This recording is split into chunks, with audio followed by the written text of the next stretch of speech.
All right, 3, 2, 1. Hi, this is William Ramsey. Welcome to William Ramsey Investigates. On tonight's show, I have a returning guest, one of my favorite guests. I always say that. Her name is Roberta Glass of the True Crime Podcast or True Crime Report on iTunes Podcast and on YouTube. And the date today is Sunday, August 11th, 2019. And something remarkable happened 2 days ago, which was the discovery of Jeffrey Epstein's body in a special unit within the Manhattan jail cell. Roberta and I talked about Jeffrey Epstein back on March 6, 2019, as she attended one of his hearings, which we can kind of look back at now that it's been about 5 months since then. And I also did a couple other reports before Epstein, when he was arrested on July 6th. That were one I did with Ed Opperman on February 15th, 2019. And I also had the journalist Derek Brose of The Conscious Resistance talk about Jeffrey Epstein on May 17th, 2019.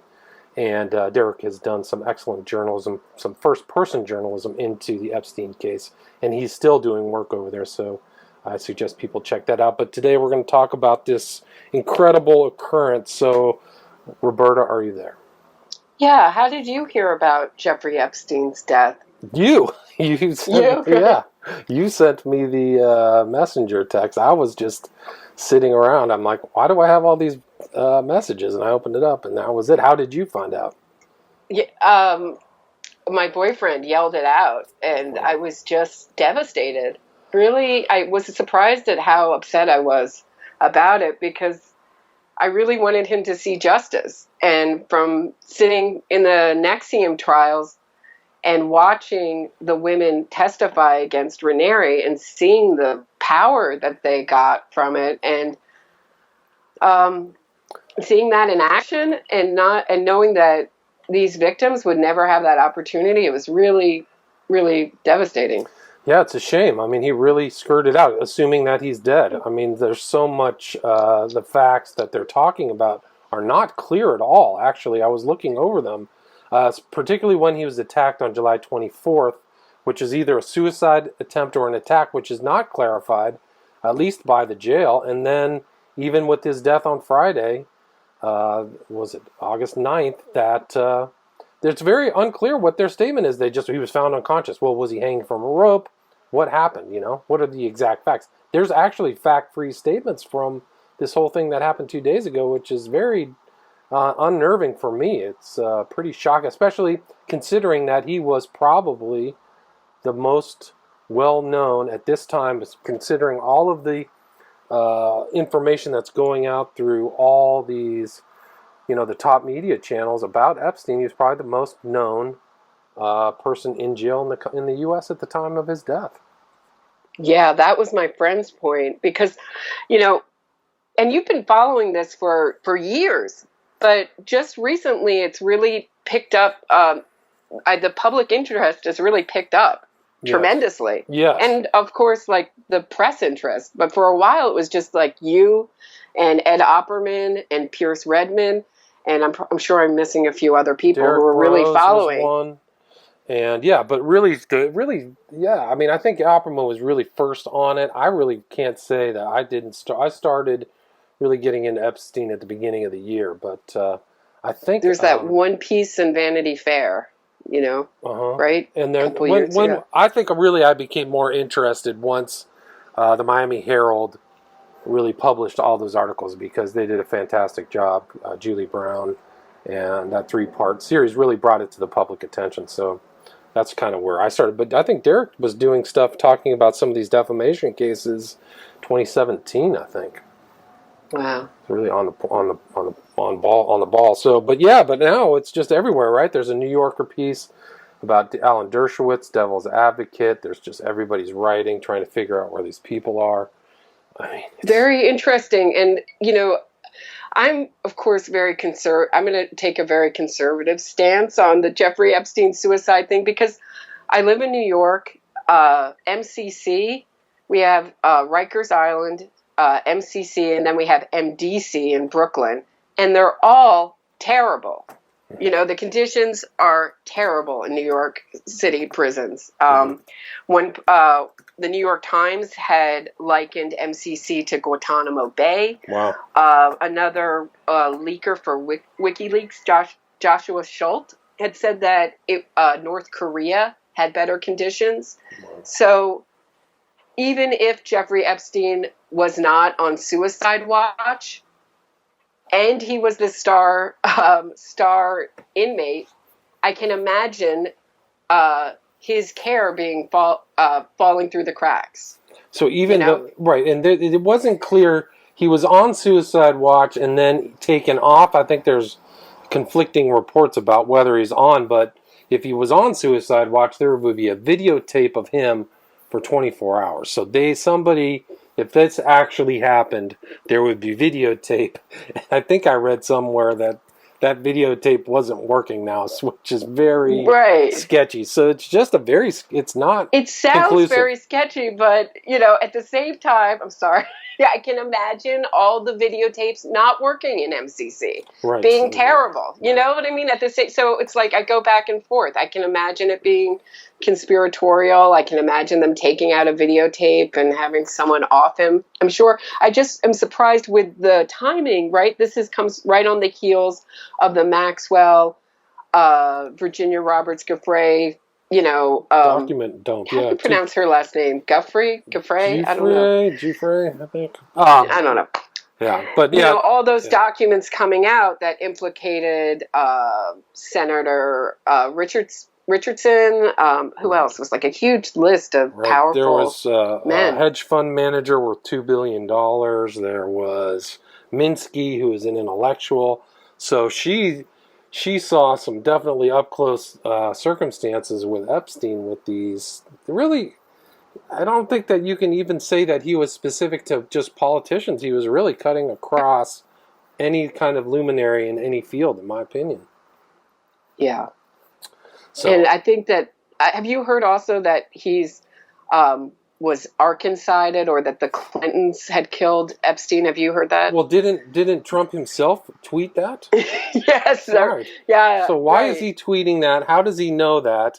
And there was something. The guy's name was Jim McDougal. He was a Whitewater witness who was in jail, and somebody reported that a helicopter showed up, went in the jail, and he was dead of a heart attack, man. And he was not a cooperating witness against the Clintons, if my memory serves me correct. So that story was definitely out there in the 90s, and that was, that goes all the way back to Vince Foster, and that was a huge issue for the Clintons at the time. That was just one of their sketchy land deals in the middle of nowhere. If I remember correctly, the Whitewater was like not even close to civilization. I got to go back and look at all that stuff, but I think it's still relevant today. Wouldn't you think that Bill Clinton would have the least to lose out of all these? I mean, he's already been named for years. Hillary Clinton isn't running. He's not running for anything. Right. I mean, it seems like he would have the least motive to kill Jeffrey Epstein out of all those men. Right? Here's the thing. That's kind of how I see it. I liken it to Agatha Christie's a Murder on the Orient Express. It's not the one person who did it. It's that they all wanted him dead, right? So I think that there were tons of people sweating, and I wouldn't be surprised. Like the people probably knew what was in and there was very vigorous denials of like being affiliated with Epstein by the people named by Virginia Roberts. So there's probably other people out there just sweating, looking at their family, looking at their wife, going, "How am I going to explain this away?" I wouldn't be surprised if calls are made. Epstein was involved with very people with a special kind of skill, and it's one way of saying it, but people with a lot of money where, things can be done. I think that definitely. Yeah. I mean, wouldn't you think that there would be pressure on him to commit suicide from these people, from these outside? Right. Look at, I'm not saying that The Godfather's real, but some of it's based on real events. But then it's The Godfather 2. Somebody goes over, a guy, the consigliere from the Corleones goes over and says, things can get taken care of, and, here's this, and here's your option, right? And the guy goes and opens his veins in a bathtub, right? It's famous. Yeah, that was actually so the old great. Roman Yeah. way. That was the old Roman way. So people did fall on their sword. They did commit suicide. They did these things. So, but I think at this point, the fact that there's no conclusion, I mean, no attempt to make a conclusion or an obvious conclusory statement or proof that Epstein is dead is really sketchy. And it's allowing all of these conspiratorial, I mean, everybody's a conspiracy theorist now, right? With Epstein dead. Because people were joking about it. Like, Right. oh, he's going to end up dead. He's going to end up suicided. So, Yeah, my friend Alexa predicted this exactly. And she said when he attempted suicide, she said, "Oh, he's going to commit suicide, and then we're going to hear about how he was arkancided endlessly." And I mean, 2 weeks later, it came, and I said, "Oh no, he's too narcissistic. He'll never commit suicide." And boy, was I wrong. So, I was shocked too. I mean, yeah, here's I the was thing. really shocked. But it's important that you say that because the July 24th still has not come out and said somebody has not conclusively said or made proof to the public that he either attempted suicide or was attacked. It's still like he was either committed suicide or attacked. Those are two totally different things. And why is that? They're vagary. You can see this kind of confusion being planted out, I would say, intentionally. And why is there that confusion? Because oftentimes when other people pass away, it's just very obvious. You can just say, here's what happened, this is it, this is all very clear. So why isn't it clear? Right. There's 3 different stories I heard, right? One, I heard that he did this sort of very lame suicide attempt and the guards were laughing at him. And then there was another story I heard that a police officer who was in there beat him up, and Epstein kind of didn't want to snitch, and didn't want to snitch and said, I tried to kill myself. I guess those were really and then the last one was that he was like just found on the floor, tried to kill himself. I don't know. Right. Yeah, you know what I mean? With no guards laughing. Right. So why are all those different stories? Stories I heard. Why doesn't a guard just come out or somebody from the jail come out and say, "Hi, my name is, Jim Smith," or what? I don't know. My name is Bob Jones, and I was there. We saw his body. I gave the time of death. Blah blah blah. Just come out and say it. That hasn't even been done. They really should have with somebody with that much a lot of interest? transparency with this because there's so much public interest. Absolutely. And how, when you have a star inmate like that, does he not, get watched? They say it's really Chapo was kept in that same prison.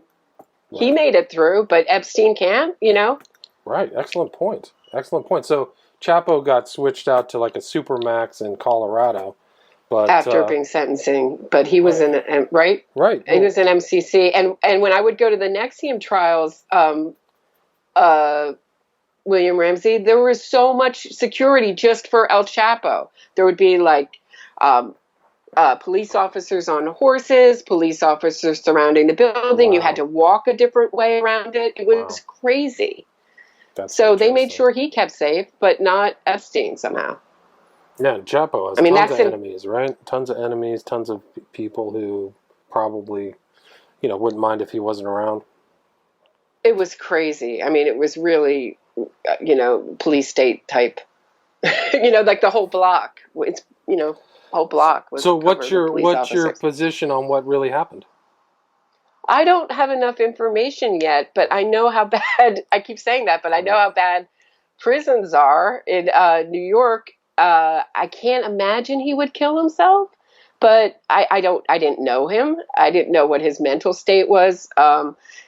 You think about someone with that kind of mindset where they just kind of live to abuse women, I don't know, and girls, that if that's not, if he can't do that, I don't know, maybe he would think that life wasn't worth living. I don't know.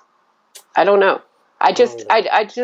would think that he would have pressure definitely on him to kill himself, but it doesn't end the story. It keeps the public maybe even more interested in the story. Certainly, certain information does die with him, but there are enough people implicated, like Dershowitz, Ghislaine Maxwell, the guy from Victoria's Secret. I mean, he has enough of a web, but the problem is, and I think we were talking about this yesterday, is that in America, it's always one guy goes down or maybe a few other people around it, like with Madoff.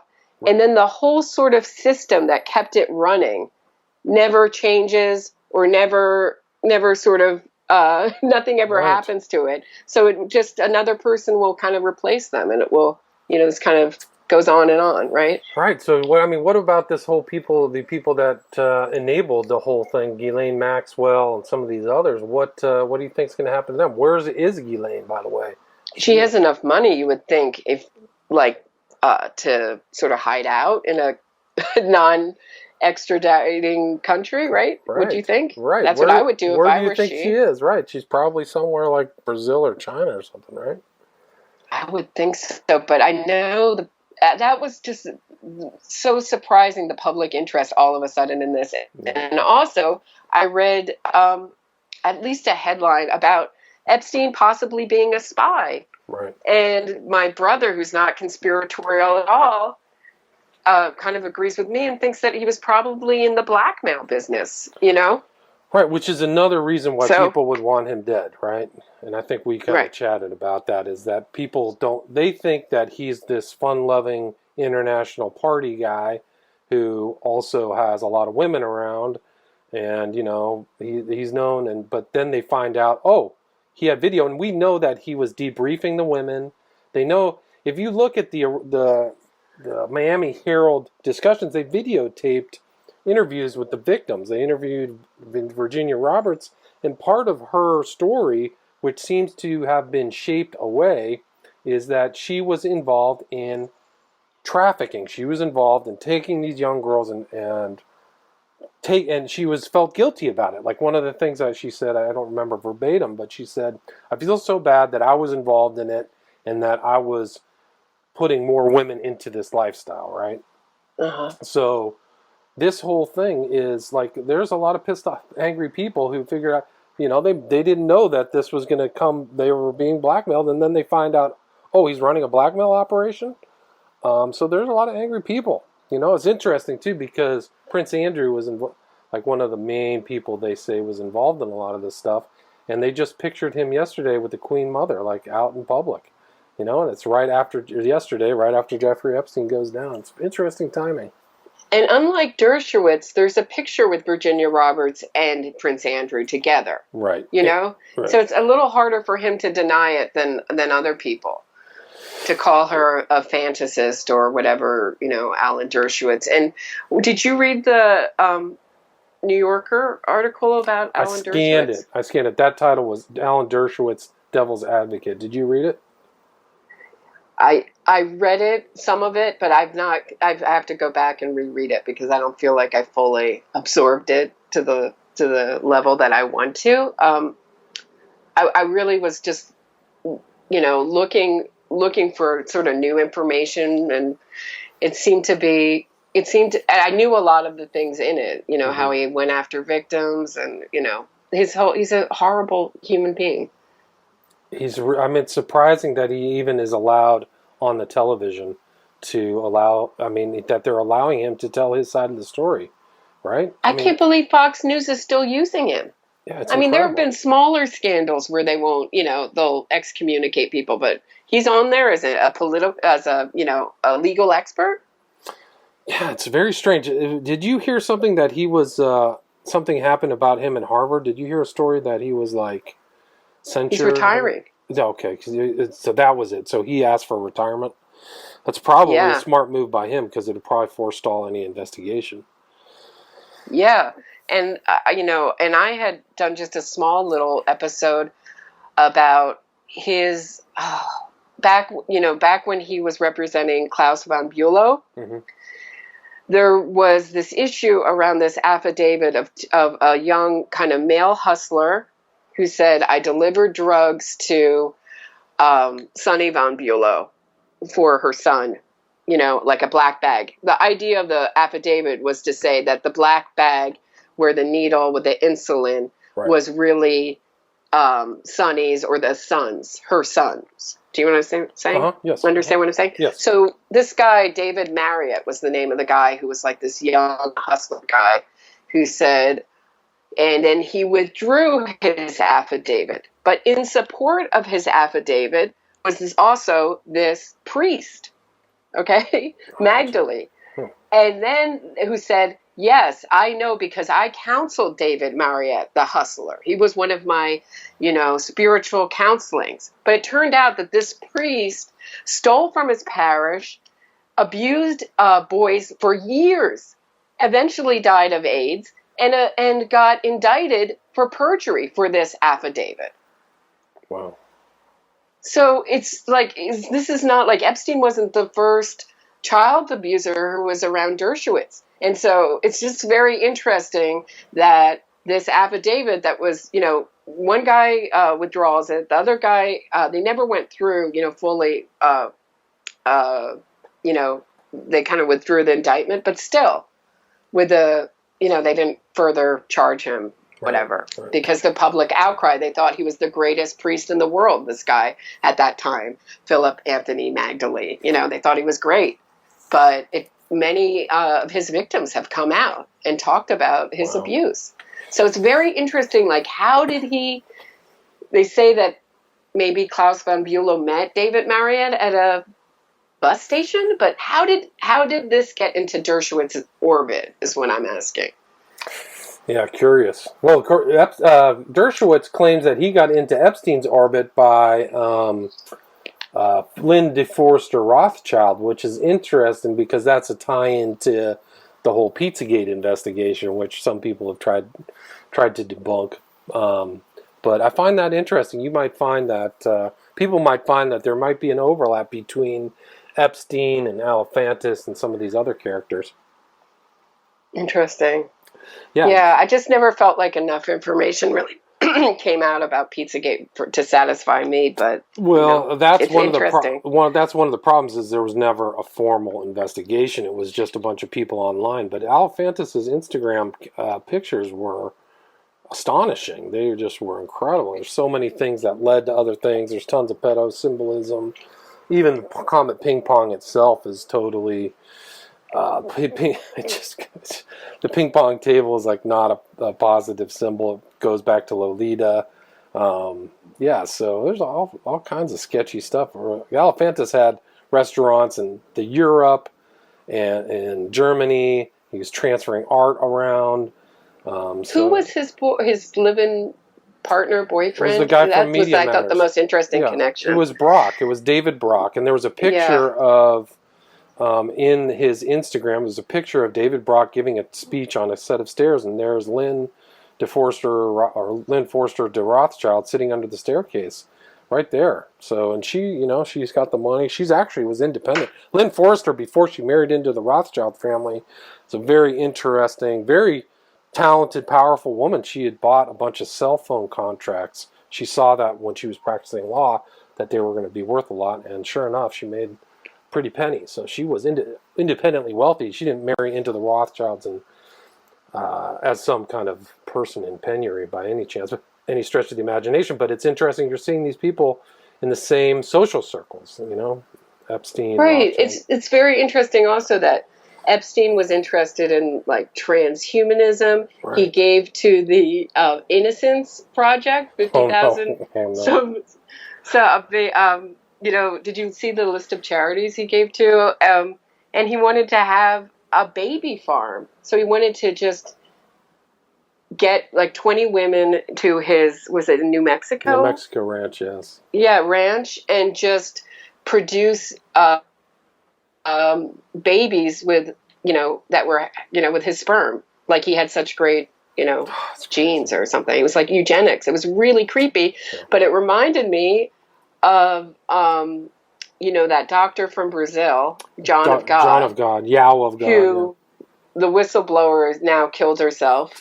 Well, supposedly, conveniently too. Yeah, conveniently, yeah. Yeah, that's another convenient who was accused of having a baby farm in addition to abusing women. Right. But I thought also that idea. Virginia Roberts said that Epstein had female breasts in his bathtub. Yeah, so these female, so he could play with them when he's like in the tub, and it's just so interesting to me that, that he would just find something like, I don't know, like that cold, like basically seeing women as objects, and basically just sort of reinforcing that all over his house through his artwork, through his bathtub. you know? Well, you had in some of these recent, I haven't read all the 2,000 documents, pages of documents, but in some of them, he had child porn on the wall. I mean, they had to black it out. He had some little, Wow. so it was bad. Uh, I mean, I can see why people didn't want that to divulge, but and then he had like this full dentist chair in his bathroom. It just was so strange. I mean, constantly Very moving around. creepy. And I can't remember the woman. There's a woman who's doing a lot of research on Epstein, but she showed that these kind of entryways on his island could be a huge underground base. You know, like 6 stories down under the ground, because they resemble these kind of shelters that the elites are building themselves. You know, they're kind of like missile silos or something like that. But really interesting research. Yeah. And there's nothing above ground, but there's these huge driveways and air holes and things like that. And you know, he was also funding that Sophia robot. Do you know? Have you heard of that? Yes, I do know. Yeah. And you know, these really creepy. I feel women hating men are interested in trying to, you know, create life forms in some way with these scary robotic women. And he was giving money towards that. It's called the Sophia. You know, but what's the Stepford Wives? Robot. Is that what the movie is? Where the woman becomes like the ideal wife or whatever? They're like zombies. And there's a great channel called The Deprogrammer where she sort of looks at robots, female robots, and sort of the transhumanism and the kind of transgender ideology push, and it just sort of connects them all, and also as far as child abuse and sexualizing children, it kind of connects them. It's really interesting, you know. So we asked ourselves where these kind of agendas come from, or why all of a sudden we're seeing like certain representations in the media.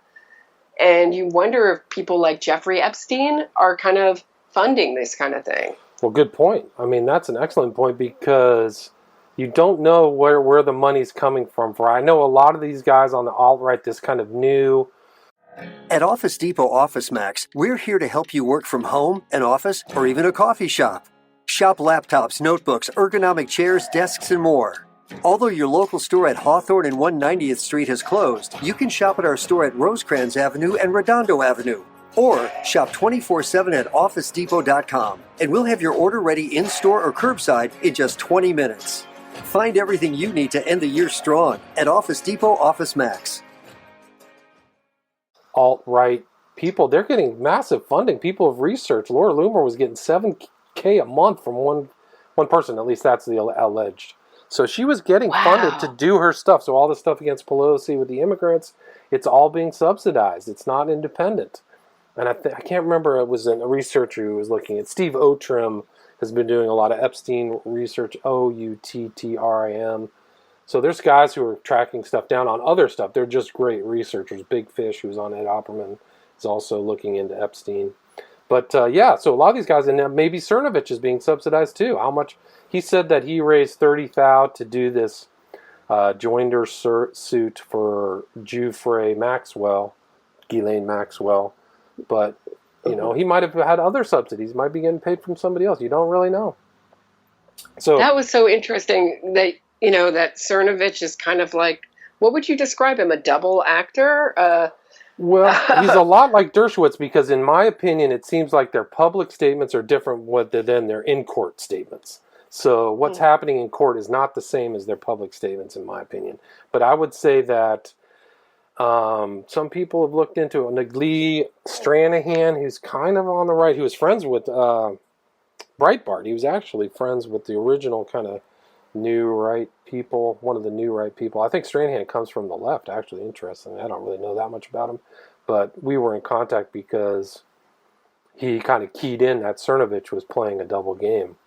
And it's actually caused a lot of consternation within these kind of new right people who kind of came up on the 2016 election, because there's very interesting conversations between Cernovich and Stefan Molyneux, who touts himself as a philosopher. Oh, yeah, that guy's creepy. No, he's like a cult leader. Well, he has some peculiar ideas, but I would go, I mean, those things that where he and Cernovich are talking are incredible. They're like, you just watch them in shock and awe. Like, how is he getting away with saying this? I mean, if people don't know, when Epstein got arrested, Cernovich publicly came out and stated that it was because of his involvement in the civil suit between Giuffre and Maxwell that he got Epstein arrested. So he claimed in a very bold statement, and I think that people have screenshot it and sent it around, that he was responsible for Epstein getting busted. So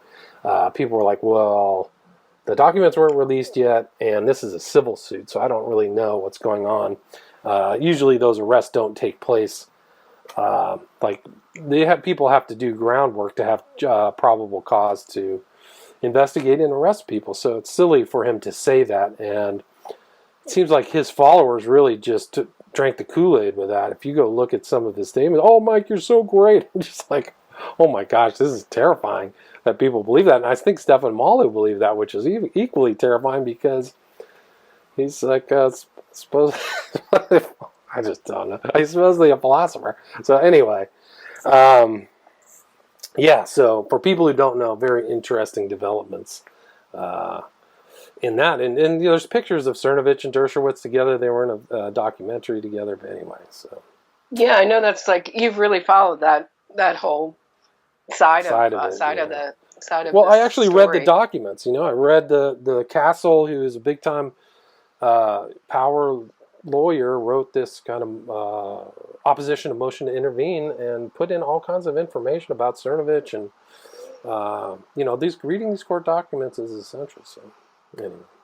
Definitely, and that's what's so interesting about the Epstein thing is that we're kind of in a culture. We're in a culture now of just rarely ever diving beneath the surface. Right, good point. Yeah. And it goes into all of your stuff about innocence fraud too, right? They would never get away with it if they actually read the documents about Adnan Syed, West Memphis 3, all these Amanda Knox. All these people would never get away with it publicly if people would sit down and go, okay, what really happened? What did these investigators find? Right, because it sounds like a good story until you see these presentations, either in a documentary or in a short true crime video, and it sounds really good, and then you look at the court documents, and they tell a different story. And nobody can really hasn't been one person who's really disputed effectively any of the court documents on any of those publications, any of those very public criminal cases that are touted on podcasts and so-called true crime podcasts, which is in some of these total misnomer. But nobody's really disputed that. Nobody really disputed the West Memphis, in all that my research, nobody's really disputed the West Memphis 3 court documents. No. Yeah. No, they don't. No. Why don't you address them and dispute them? Okay, this didn't happen. This person is lying. That's fine. I mean, but at least do that. They don't even look at them to criticize them. It's incredible. Yeah, but what I was going to ask you about, do you remember a episode that Ed Opperman did many years ago, and it was with a guy who ran kind of a blackmail mail hooker operation in Washington? Craig Spence, yeah. Thank you. That's who I was trying to think of. Yes. So that's kind of coming to mind. I mean, do you think that Epstein did sort of the same thing? Possibly. I mean, Craig Spence actually, who are these people that were involved in his? They're very well-known names that you would probably know. I wish I could remember one. But he said, I'm going to get killed. And then he ended up committing suicide in a hotel. But that was right around the time of the Franklin scandal.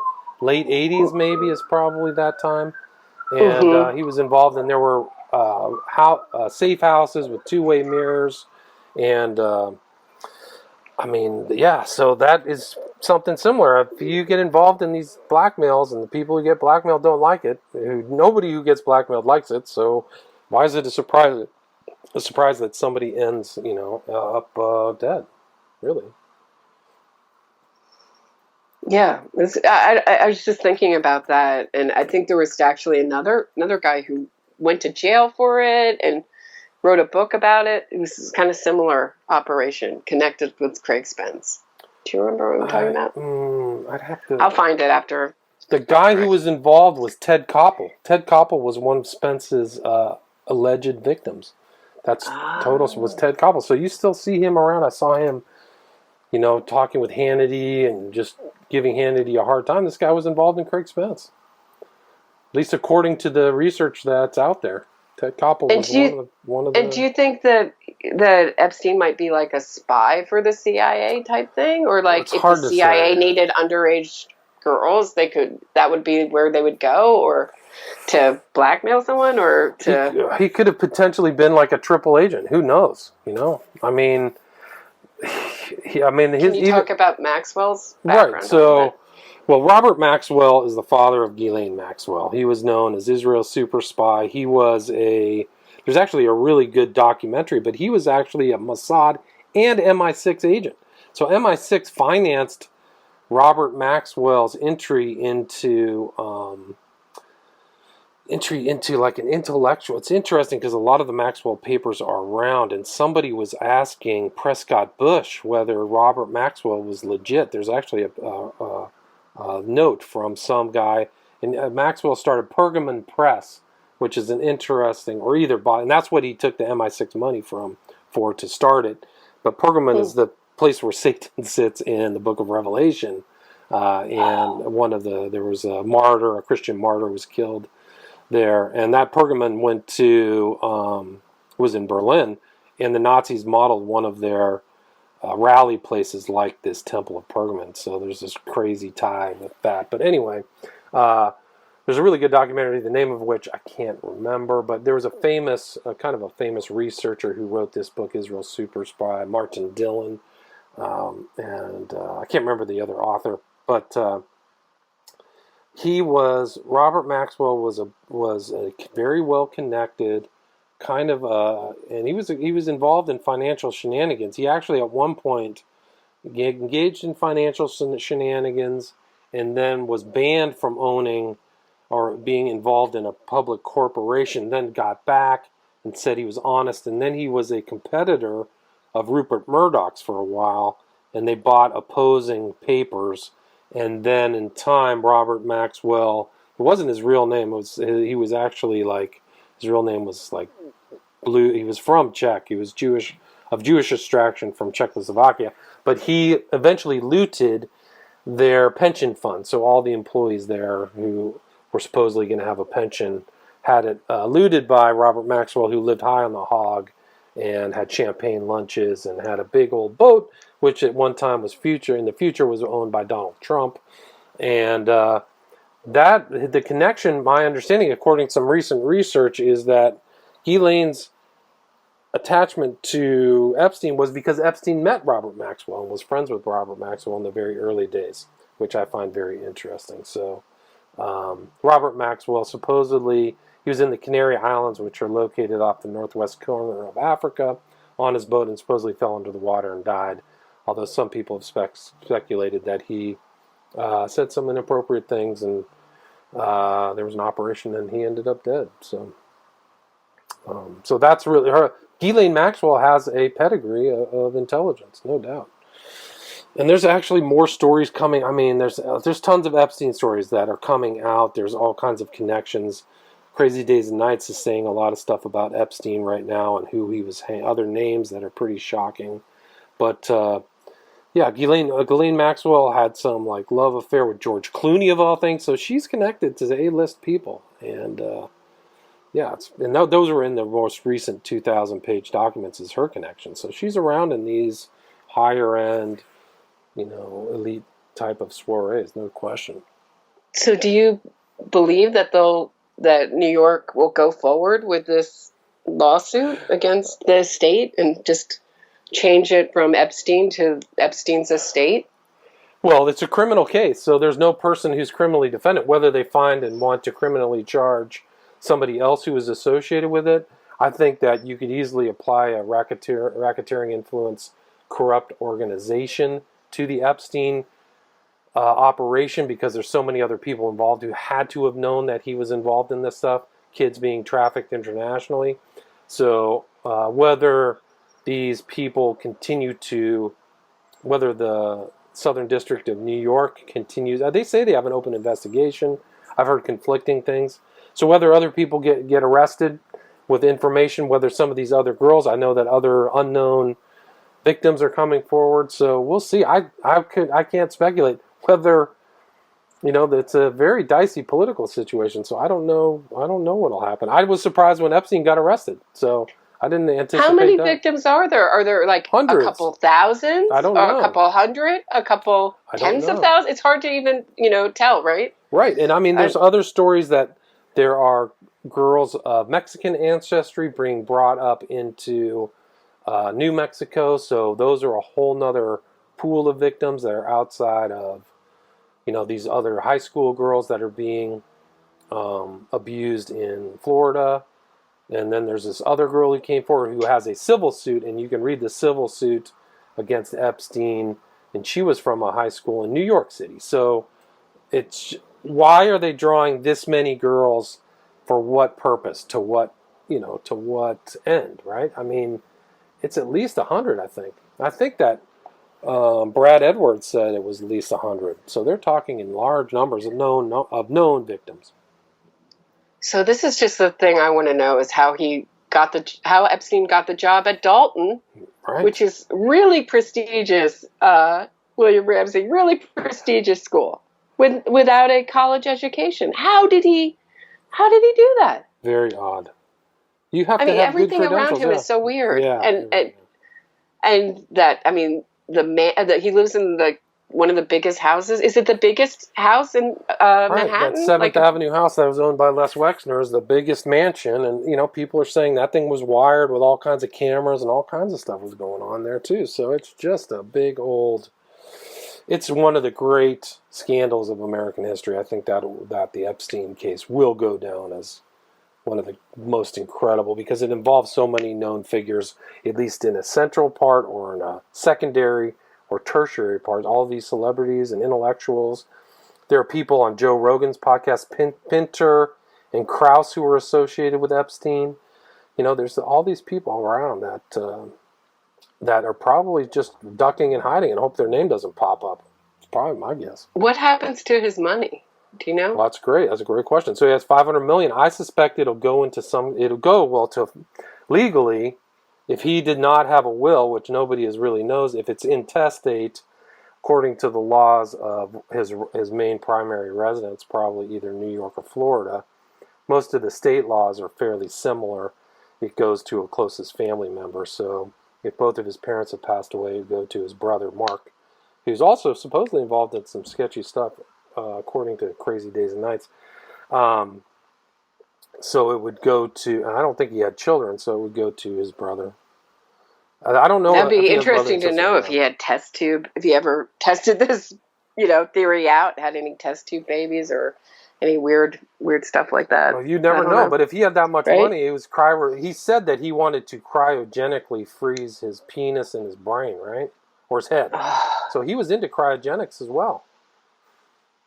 Yeah, I mean, it just gets so strange. It's it's an incredible story. And all of the story hasn't come out yet. So the real clarity of the whole situation, at least especially surrounding his death, is not clear. It's not clear at all. I mean, 2 days in, there's no conclusion whether he was attacked or tried to commit suicide. Where's the video? Like, I would say if I was working for the jail, oh yeah, we have video. We saw him get up and create a noose and commit suicide. Like, how did he commit suicide? If he's on suicide watch or not, there's a lot of problems.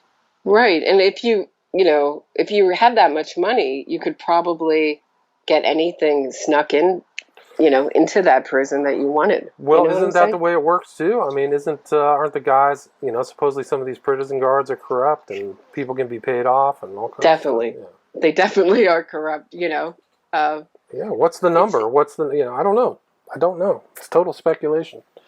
I'd just like to hear about the autopsy. So my question to you is, how much of this Jeffrey Epstein story will never get answered? You know what I mean? Of these questions. Like, will it just be sort of answered on a surface level? On a kind of like just enough to kind of get the public to kind of forget about it? Yeah. Did his suicide, okay, what do you think? Or do you think that his death, do you think that helped to kind of... Well, I think it put it right back in. So his arrest, he was the main story. Then there were the shootings in El Paso and Dayton, and now those actually got trumped again by his, quote, suicide, unquote.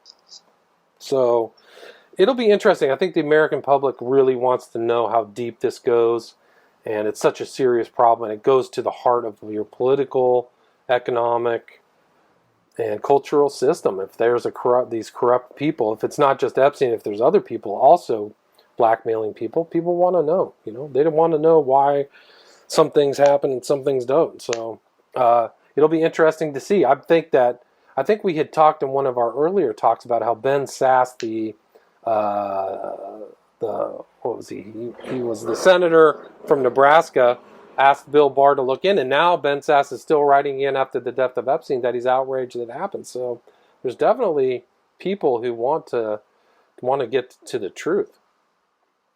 And about Right. Bill, Barr actually recused himself because of his prior affiliation. I think Kirkland and Ellis represented Epstein in some other matter, I think. So I think he's out. He's not involved in this. And there could actually potentially be an independent counsel assigned if Congress gets off his butt to actually look into the totality of Epstein's criminality. Well, I just think it's, because it's such a mystery, it really lends itself to conspiracy. Like the hearing I was at concerning the Maxwell Roberts documents being released, the three judges had decided that one judge would oversee the releasing of those documents, and he died recently. Right, sweet, yeah. Yeah, sweet. And I saw quite a few posts about, of course the judge died, but he was 96. Yeah, he was I'm surprised he still was working. To his credit, he is out there going to work every day at 96. Good for him. You gotta love those people, right? Yeah. And then, just quickly, can we talk about the fact that Keith Raniere was found with a cell phone? Yeah, well, tell me the whole story. I didn't get all the details. He was found. He's in the SHU, meaning solitary confinement, as punishment, because he was found. A cell phone was found, in a cell on his person. I'm not sure which. He's communicating out with his outside whatever functionaries or people, right? So why it's significant is because the defendants that I saw have all publicly, the softest, of course, is Claire Bronfman had when she pled guilty, she had sort of the softest kind of elocution and said, I'm rich, so I have to obey the law. I have to obey the law more than sort of poor people. It was really the most offensive speech. But most of them had said, what I did was wrong. And we were all sort of meant to believe that he has nothing to do. He doesn't have any followers anymore. And he said himself, that was his big thing when he was a cult leader, saying, I don't have any money. I don't have any possessions.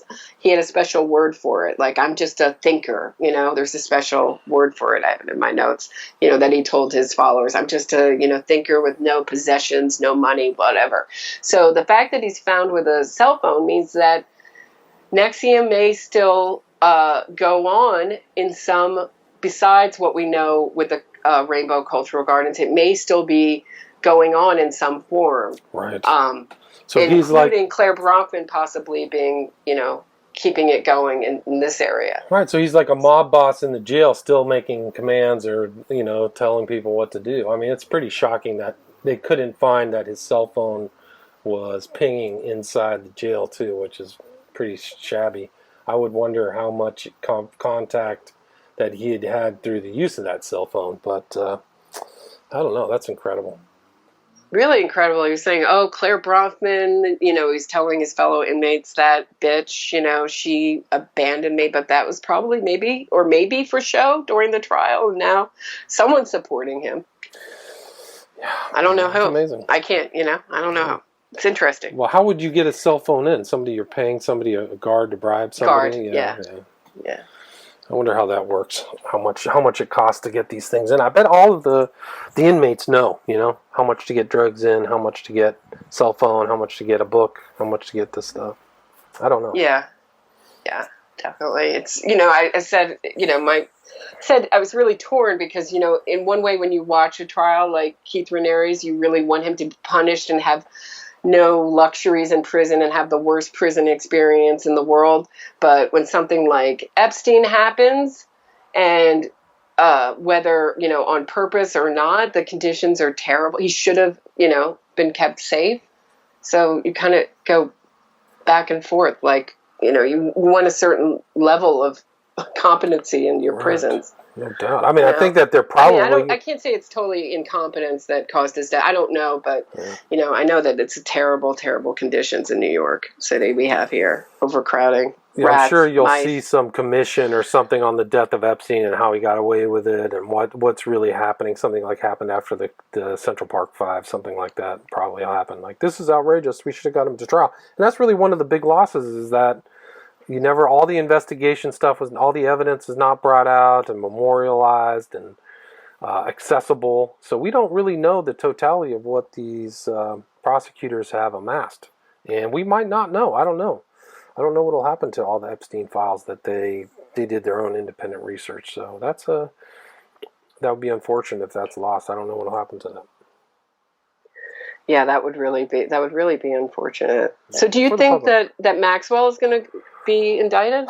I don't know. I don't know. A lot of questions. It's a good question. I don't, like I said, I was surprised when Epstein was arrested on July 6th. I was surprised when he's dead in his cell. I mean, people joked about him dying unexpectedly, but I really don't know. What do you think?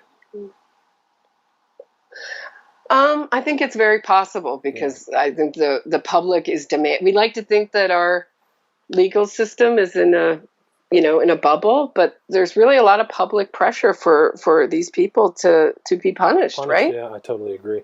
Well, let's ask about Dershowitz. He's had 2 accusers. I think that they both were underage at the time, right? Ransom and Giuffre was underage. So if it was a normal, like a guy on the street, Joe Smith or whatever, the police would do is bring the girls in and make them make a statement, right?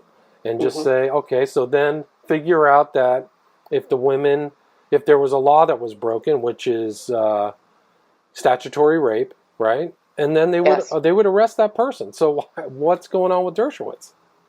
It's not that difficult. You have 2 people and you could ask them for information that's corroborating, right? About what they found out about Epstein's anatomy, right? They could do something like that for Dershowitz, and then it's an open and shut case. So why hasn't that progressed? I don't. Yeah, great question. Do you think he's intelligence? Do you think he could be like a Mossad? He's all over the place. He has a lot of connections. It's. You can only ask questions. It's so frustrating, William Ramsey. You can only ask questions. You can only ask questions. So if the whole thing was a big Mossad operation, where's our intelligence agencies, right? What Mueller, we know, had Jeffrey Epstein as a confidential informant back in 2008 or 9, which, kind of puts Mueller in kind of suspicion. But what was the nature of that? What's he informing the FBI about? Will we ever know that? Why did that allay those very light sentencing and punishment for Epstein and allow him to abuse more women all the way up to 2019 for another 10 years? Right? So how many people's lives have been ruined? All these girls are talking about it. They all say their lives are ruined. Rose, Giuffre, Ransom. There's a lot of questions. And so why isn't there a counterintelligence thing going on? I don't know. I really don't. Yeah. Anyway, I think it's a good place to stop. Right. What do you think? I think it's a good place. We're at 53 minutes. Is there anything we missed or anything you want to follow up on? No, but no. I'd love talking to you about this stuff. I'm really happy to talk to you about it. So again, Roberta Glass, True Crime Podcast, True Crime Report. Is it still True Crime Report? True Crime Report on pretty much iTunes, Spotify, Spreaker, Google Podcasts, like every platform you could want. Cool. And you did a really great interview with Meredith about the Central Park Five, so people go check that out. Go go subscribe and listen to this great material that you have. Thanks a lot for being on the show. Thank you. All right, take care.